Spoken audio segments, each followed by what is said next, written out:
So right after I talk about, the demonstration on the platform where I'm sitting still and I spin the wheel up anti-clockwise and I spin clockwise, right? I've got this drill, and I turn it on, and of course to me it's going clockwise, right? To you it looks anti-clockwise, right?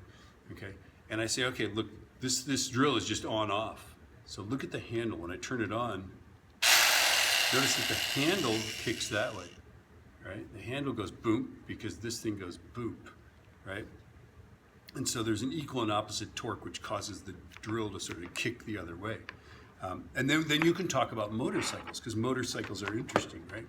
If you stand on a dirt bike and you rev it, okay, the bike is most dirt bikes will hit your leg. I can't remember which leg it is, right? But it'll bump into your leg, and that's because the motor is spinning one way and the bike is going to counter spin. There's going to be equal and opposite torque on the bike itself, so the bike bumps into you.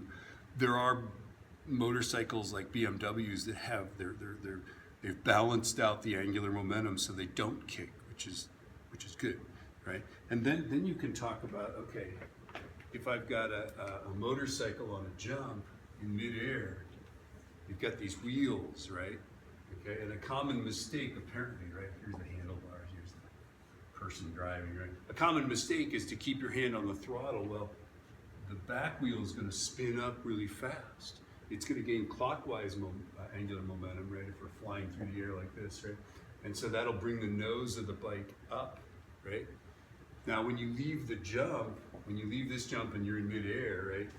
Okay, the wheels are spinning, and so if you hit the brakes, the wheels stop spinning, so the bike itself is going to rotate forward. So I've been told, I've never jumped a motorcycle, okay, but I've been told that when you're in midair, these dirt bikes like that, they can adjust how they land. They can adjust the orientation of their nose wheel by hitting the throttle brings you up, and hitting the brakes brings your nose down, which is kind of cool. They're using angular momentum for that, right?